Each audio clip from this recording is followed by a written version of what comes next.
ሰላም እንዴት ናችሁ? እግዚአብሔር ጸጋውን ሰላሙን ሁሉ ይስጣችሁ።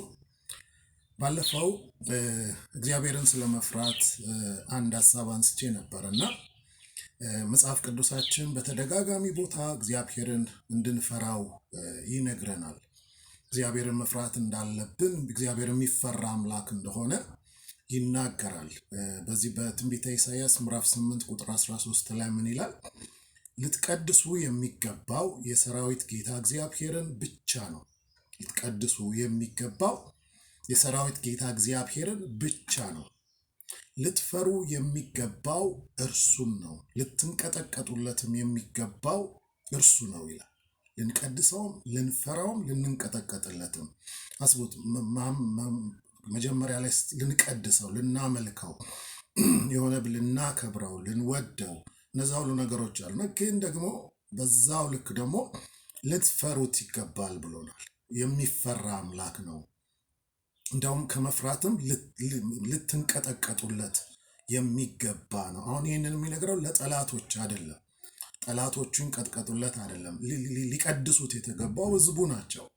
የሚቀድሱት የሚያመልኩት የራሱ የሆኑት ናቸው እና ያ መቀደስ፣ ያ ማምለክ ደግሞ ወደ እግዚአብሔር መቅረብን ያሳያል። ወደ እግዚአብሔር መጠጋትን ያሳያል። ግን በዛው ልክ ደግሞ ምን ይላል? የምትቀርቡት፣ የምትወዱት፣ የምታመልኩት አምላክ ደግሞ ልትፈሩት ይገባል፣ ልትንቀጠቀጡለት ይገባል ይላል።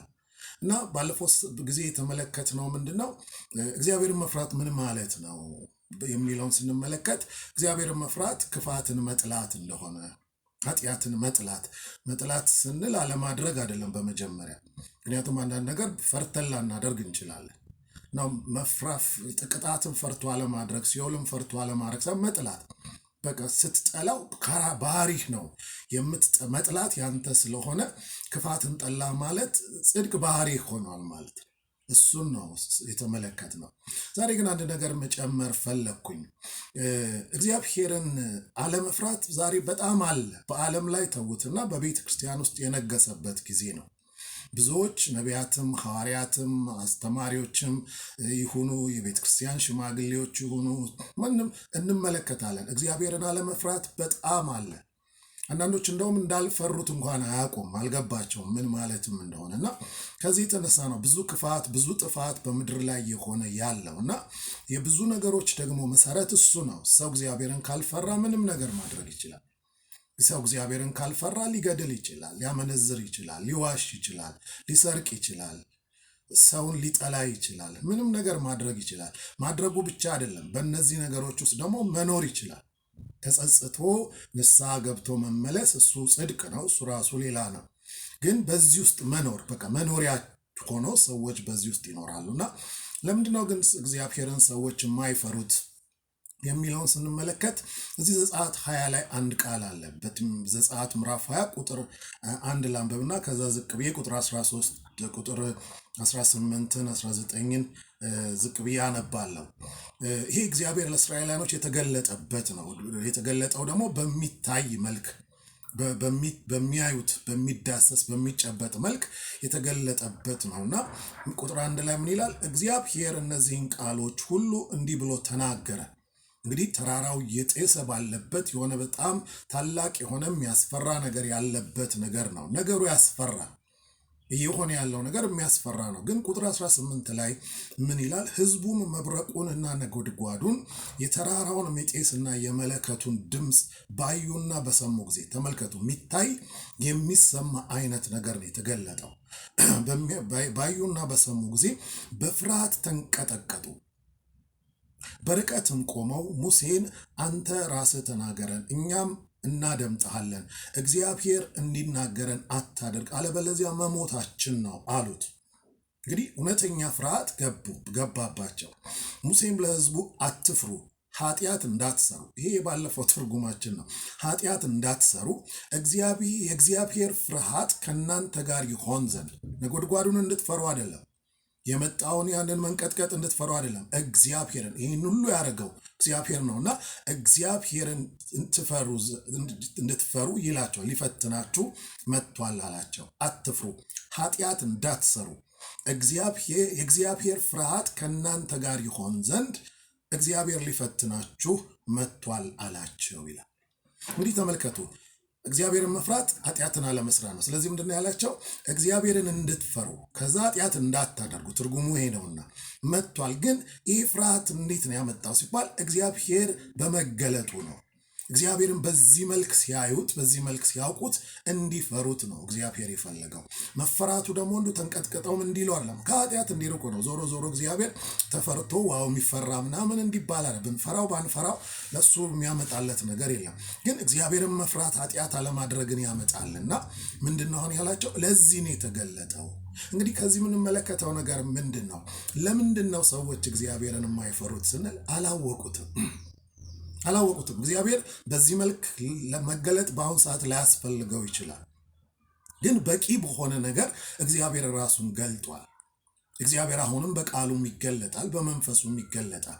ግን ትልቁ ችግር ምንድነው? ሰዎች እንደዚህ እንዲዳፈሩ የሚያደርጋቸው ነገር፣ በኃጢአት እንዲኖሩ የሚያደርጋቸው ነገር፣ አልፎ ተርፎ የእግዚአብሔርን ቃል እንዲሸቃቅጡ፣ በእግዚአብሔር ስም ሐሰተኛ ትንቢት እንዲናገሩ፣ ወይም ደግሞ ሰዎች በብዙ ክፋት ውስጥ፣ በዘረኝነት ውስጥ፣ በምን ውስጥ ተዘፍቀው እንዲኖሩ ያደረጋቸው፣ ግን እግዚአብሔርን አውቃለሁ፣ ግን እግዚአብሔርን አመልካለሁ እንዲሉ ያደረጋቸው ምንድነው ዋና ነገር ብለን ስንል አንድና አንድ ግልጽ ነገር፣ እግዚአብሔርን አላወቁት። እግዚአብሔርን ስናቀው ነው የምንፈራው። የእውነት ነው ብላችሁ እግዚአብሔርን የማያውቁ ሰዎች እግዚአብሔርን ሊፈሩት አይችሉም። እግዚአብሔር የሚፈራ አምላክ ነው።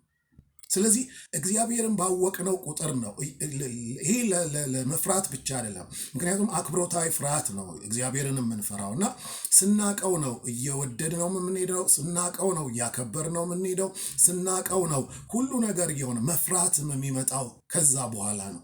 ግን እዚህ ጋር ምንድነው የሚለው? እግዚአብሔርን እንዲያውቁት፣ ከዛ በኋላ እንዲፈሩት፣ ከዛ ኃጢአትን እንዳይሰሩ ራሱን ገለጠላቸው። በእውነት ወገኖቼ እግዚአብሔርን መፍራት በውስጣችሁ መኖሩን የምታውቁት ኃጢአትን የሚጸየፍ ኃጢአትን የሚጠላ ባህሪ ውስጣችሁ ላይ ይፈጠራል። በኃጢአት ስትጫወቱ ወይም ደግሞ ነገ ንስሐ ገባለሁ ብላችሁ አቅልላችሁ ስትሄዱ ራሳችሁን አታገኙ። ፈሪሃ እግዚአብሔር ነው፣ የሆነ ፊሊንግ አይደለም፣ የሆነ ነገር አይደለም። ከዛ ግን ባለፈ ደግሞ እግዚአብሔር የእውነትም የሚፈራ ልንንቀጠቀጥለት የሚገባ አምላክ ነው።